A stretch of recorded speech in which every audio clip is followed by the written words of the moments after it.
Yeah. Pro Fan Sports Podcast. Let's get it. Pro fans, tune into the program. Every single week, get the dope, fam. Sean on the mic, very flat too. Keep you updated, that's what we do. Pro fans, tune into the program. Pro fans, tune into the program. Pro fans, tune into the program. Every single week, get the dope, fam. Yo, what to do, everybody? It's your boy John Altidor with Pro Fan Sports Podcast, where the fans of the pros go back at you with another one. My boys Vlad and Barry and our special guest Tim Mckone. How y'all doing? What's going on? Thanks for having me. I appreciate it. I'm doing pretty well. I'm excited about having Tim on. Yeah, I'm doing great myself. Excited as always, and fired up for this great episode that we're gonna have, and I'm glad that we're able to have Tim on. Appreciate you for coming on, Tim. Yes, sir, and shout outs to Barry for connecting with Tim Mckone and having him come on the show, man.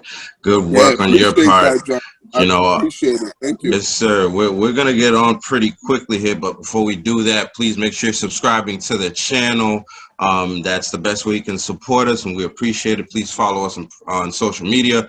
We're on Instagram, profans_sports. We're on Twitter, @profansports, facebook.com/profansports. And of course, we're on youtube.com/profansports. Episodes drop every Tuesday on all platforms. You type us in, profansports, we're in there.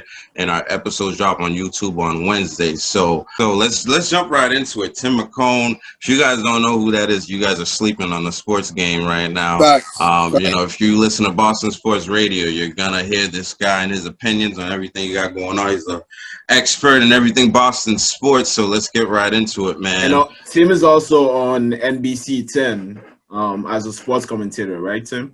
Yeah, NBC10 and 98.5. So living the dream right now. Very happy. That's awesome. Did you always want to be a sports commentator growing up? No, I wanted to be in the NBA, but then I was a 6-foot point guard. I was a shoot first point guard, and I couldn't shoot. So I played my first 2 years in college, and my coach pulled me aside. Was like, "Hey, you're not good. Like it's over." And then that was it. That was the end of it. So yeah. Is that your kid that you were playing with on Twitter there? No, it's not my kid. As far as I know, I don't have any kids. So yeah, that's my college roommate's nephew. So there you go. Tim was playing some good defense on a 4-year-old kid. So you gotta lock them down, man. No matter what age. Yep. Right, for sure. That's how you gotta teach them young. So right, they gotta learn somehow. Yes, sir. So we're going to jump into the NBA, where we're going to be discussing a few things. Of course, all the news that's happening around the NBA. But while we have Tim here, we're going to get into the Celtics right now, who, since the last pod we've had, kind of like backpedaled into the playoffs there, right? Tim, what are your thoughts on the Celtics? What do you think about the play-in game? And, of course, if they do make it out of there, what are their chances going into this thing? So if they make it out of the play-in, 0% chance if they get out of there, unfortunately. Crazy, we were just talking off the air before we started, and it's one of those situations where when they first announced this play-in tournament, I didn't think there was any chance that the Celtics were going to be a part of it. Like, I thought worst case you're looking at a 4th seed. I just thought there was so much talent coming back with Tatum and Jalen, and then especially those first few weeks of the season when you saw Jalen and the step he took this year to kind of elevate again. I'm like, this team, they've got it figured out. And it never clicked this year. I know Kemba dealing with the knee issue has been a problem, but the mix just hasn't been right. I'm terrified for this Washington game tonight. Me too.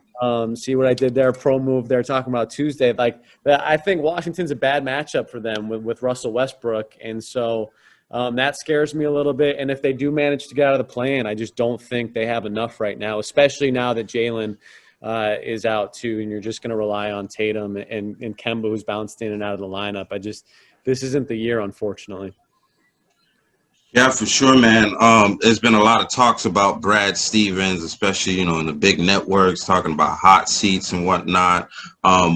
What do you think about Brad Stevens and the job he's been doing this season? and all the rumors that are coming out.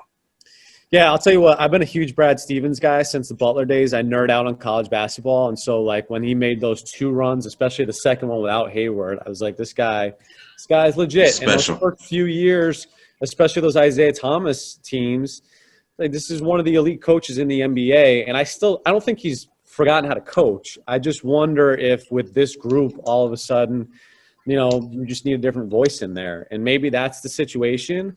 But the other thing, too, is you look at it, and I go back to 2 years ago and that Kyrie Irving team his last season and how disappointing that year was.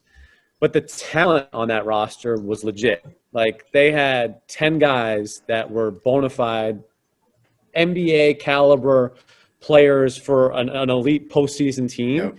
And I look at the roster now, and outside of Jalen, who's not going to be playing for you, Jason Tatum, I guess you throw Marcus Smart in there.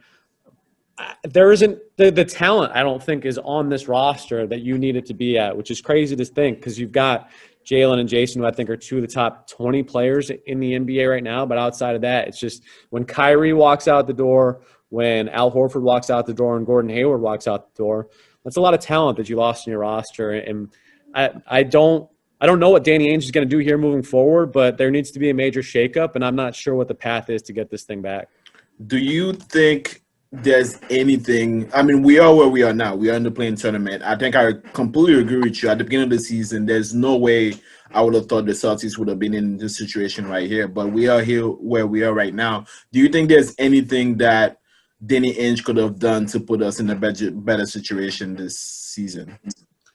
Yeah, it's a great question. Like, I go back to the deadline, and the Fournier trade I think is a nice pickup, but then all of a sudden he gets COVID, and then Jalen goes down, and then that just kind of, like, what you were expecting to be kind of that missing piece off the bench is now in an elevated role, and, like, exactly, just never fit. And I think maybe coming into this year, maybe you could have added a couple other pieces off the bench, but it's just Marcus Smart missing time, and then I think just the killer.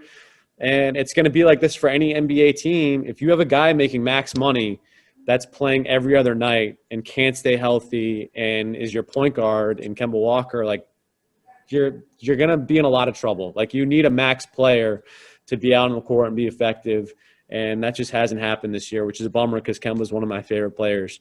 Obviously, I'm a diehard UConn fan, so it kills me to say that. But just it hasn't happened. And what's scary, too, is you look at it, right? And so you had pretty much a full off season from when that got shut down to the bubble in Orlando. And then you had the off season, and then he comes into this year late. So you've had 2 kind of off seasons already, and the knee hasn't gotten that much better, which makes me nervous moving forward. Like, I'm not sure if there's going to be a situation where all of a sudden Kemba's back to what we saw in Charlotte in the first half of the season when he was here in Boston too. I have one more question before you guys go. So I've been a firm advocate of Danny being gone. I just think that he's been here for, I don't know, 20 years or something, and a long time, man. One championship just doesn't solidify the job that he's done for me, and I think that it's just time. So what do you think about that? Am I going off the rails here? So it's interesting. So I went and I was on 98.5 on Saturday. It was like between the Bruins and Celtics. So I think like my parents were listening, and that was pretty much it at that point, right? I went back and I looked at like the moves that Ainge has made, and like what would you second guess in terms of like how this thing went off the rails? Because like you said, this thing's kind of off the rails right now from what we expected.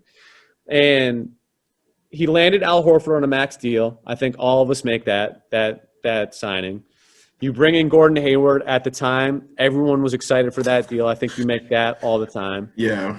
The Kyrie Irving trade, I don't know where you guys were on that, but at the time, like as good as Isaiah Thomas was, Kyrie was Kyrie. I make that deal 10 times out of 10 too. And then Hayward goes down. Kyrie blows up in your face.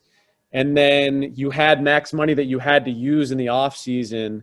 And then if you didn't, you were going to lose it. So he goes out and gets Kemba. I think the second guess there is you had Rozier. And like on the team at that point, and maybe bring him back for less money and try to go in a different direction. But there weren't a lot of big moves that I second guess. It just didn't work out. Like Hayward getting hurt in the first 6 minutes, like that sucks. And Yeah, that's Kyrie going off the rails. I guess like we probably should have seen that coming. Like if you want off a team as badly as he did that has, the best player since Jordan on it, like that probably should have been a red flag, I guess. But I don't think anyone was second guessing that move. And then I wasn't second guessing it. I just wasn't a big fan. I just wasn't. It wasn't my, oh wow, we got the player that we always wanted. It wasn't that for me.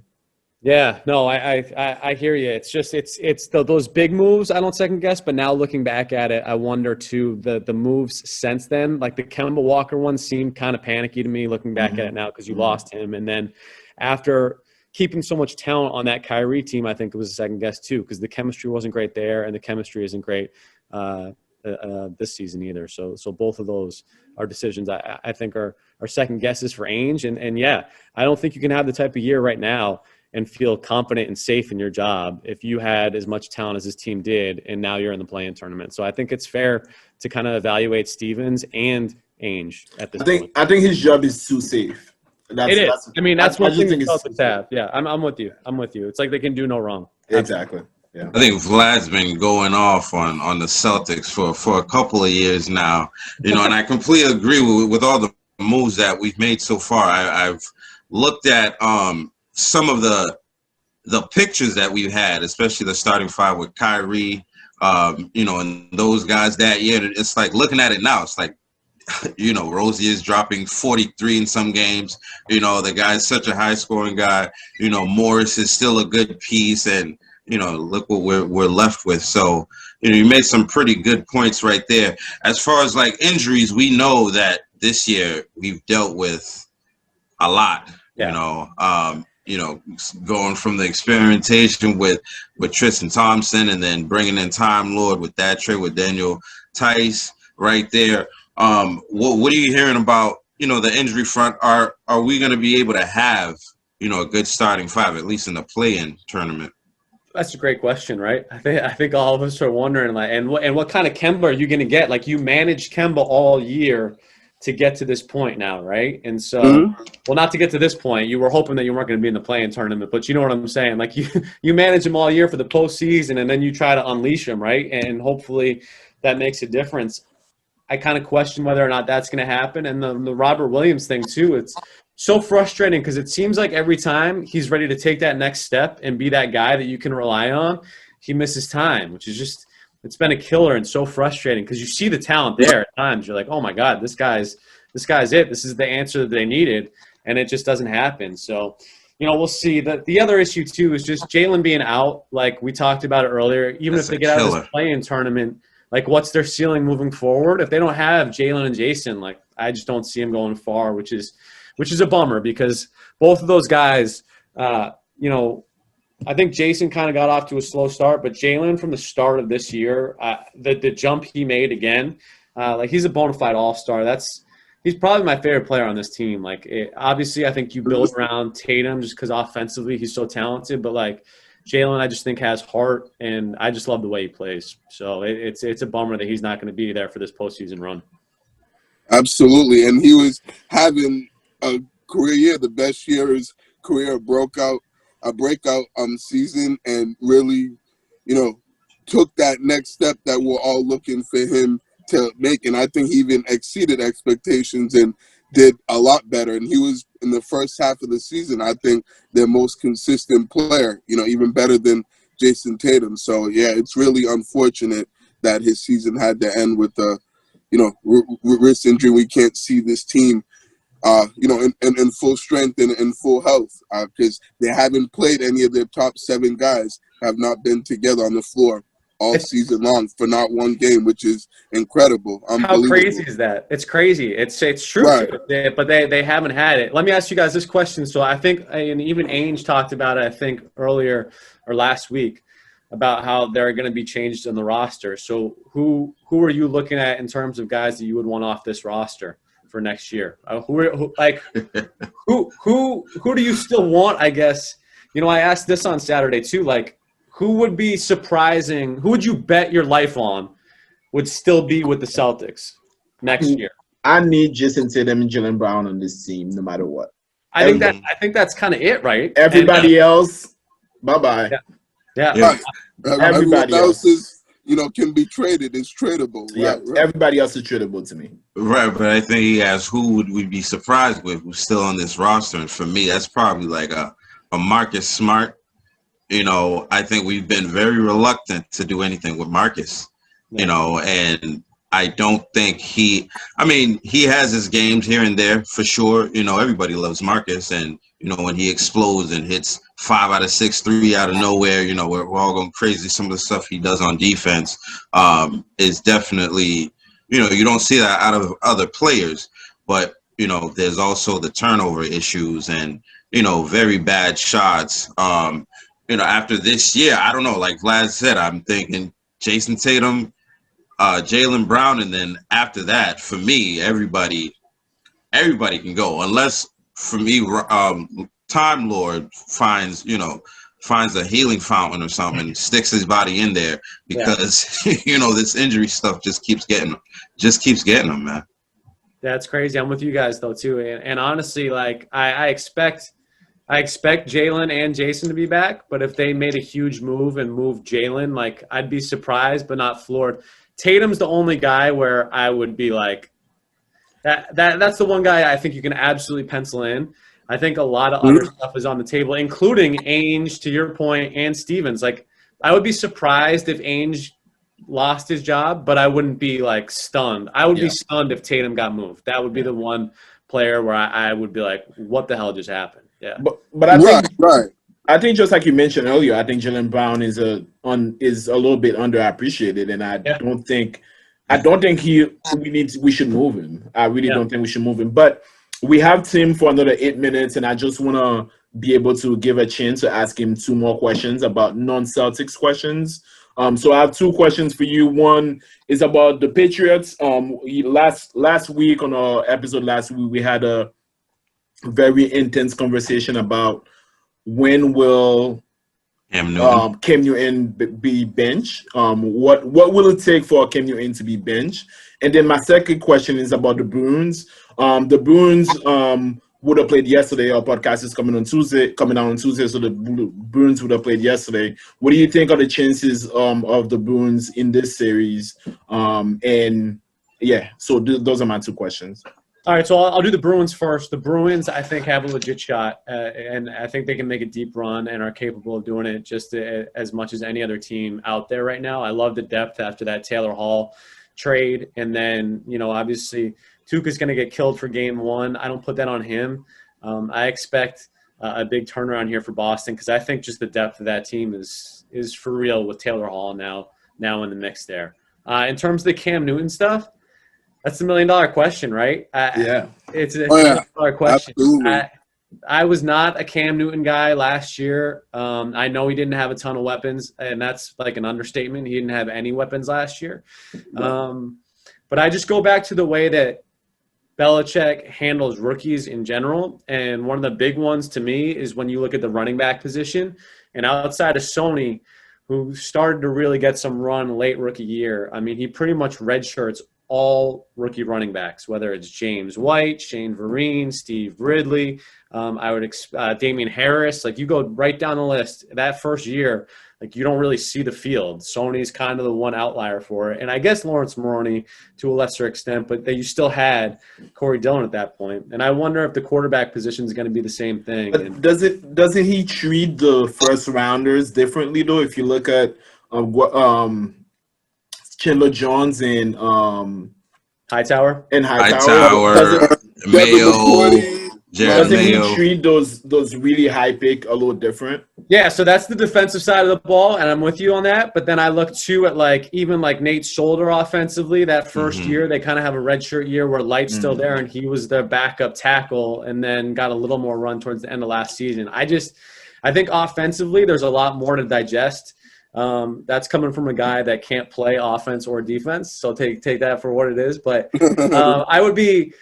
I would be really surprised if Mac Jones was your week 1 starter. I don't see that happening. I think he really likes Cam Newton a lot. And I know that locker room 100% likes Cam Newton a lot. So I would think Cam's going to be your starter here at least through week 4, just because you don't want the Brady comps with Mac Jones out there. I think like that's a huge spot. Right. Yeah, you already have like the comparisons to Brady with Mac Jones coming out, like in terms of the body type and what they do on the field. I don't think that Belichick wants to open the door for that. So I would imagine Cam's probably your guy through week 4. I know Bill Barnwell just came out with an article saying that he thinks it's going to be week 5 for Mac. And to me, even play the Texans. Yeah. So he's his way in, right. Yeah. So we'll see. If Cam plays well, I don't know how you make that switch. I don't know if he's going to or not. Here's my thing with Cam. I think he's awesome. I think physically he and the job that they did last year with the talent they had was fine. I just don't know if he can throw. It's my biggest thing. And I know the receivers were awful last year. They were terrible. I was like on with Gasper and we were in like the preseason, and we were at one of the training camp practices, and I was like, wow, Gunnar Olszewski looks awesome. I was like, this guy might be like the next guy for them. And then we were in the regular season. I was like, wait a second. Gunnar looks good because all the other receivers sucked. Like they're so good. That's why Gunnar looked good. Gunnar's not good. Everyone else is really bad. You know what I mean? So, we'll see this year with some of the weapons that they brought in. I still think I don't know about you guys. I still think they're a receiver short in terms of having like a legit offense. I know that they number 1 receiver. Yeah, but another veteran receiver, right? Yeah. Absolutely. I do think this offense will be focused on the running and the tight ends, though. 100%, yeah. For sure. I mean, before you get out of here, Tim, I think Barry, myself, and I, we got into this podcast thing with the mindset that we want to be, at these games, at the press conferences and things like that. What are some advice you can give guys that are, up and coming podcasters and trying to break their way into the media? Yeah, so it's a great question. I think the biggest thing I tell people is all the time is just reps. It's just continuously doing it, right? So, it's crazy how much better you get and more comfortable you get if you just do it on a consistent basis. And I think that's the biggest thing is just continuing to do it, because you'd be surprised at how many people want to do it, but then don't actually do it. And it's just one of those things where you just get so much better, and you can even tell yourself, like, in that especially like the first 6 months or however long you do it, like you can, in TV especially too, but podcasting, just the comfort level, you can kind of feel yourself being more confident, more comfortable. And that's the biggest thing. It's just reps. It's just keep doing it. And if you keep doing it, it's going to break your way. And then in terms of breaking in, it's just building relationships with people too. That's the other thing that I tell people all the time is just, try to build as many relationships as you can, because it's such a tight community as it is in terms of just, the lack of, there aren't a ton of jobs out there to begin with. So if you know someone that can help you out and kind of take that next step, that's great. And then just kind of be in a position where you're ready to do it. And that's just from actually working on it. And whether that's doing a podcast weekly, which is huge, or doing like YouTube videos and just getting comfortable being on camera. Cause I think the biggest thing with like doing a podcast and being on camera that people don't understand is it's like a not natural thing you're doing. Yeah. And you have to be natural doing it. Like that's kind of hard to do, to act natural in an unnatural position. That just comes with doing it on a consistent basis. Yeah.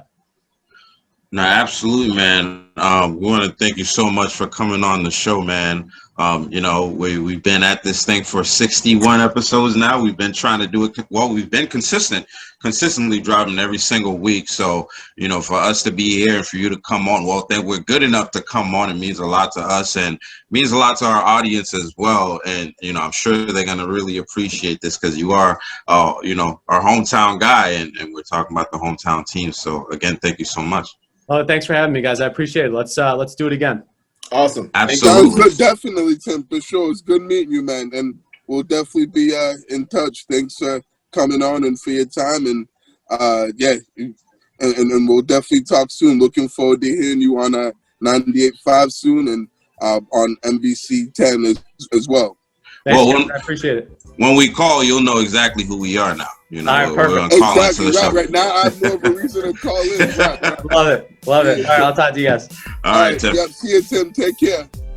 Once again, we want to thank Tim Mckone for coming on the show, you know, and thank Barry again for, you know, putting us onto that connect. You know what I'm saying? Once again, good job, Barry. You know, you're coming along here.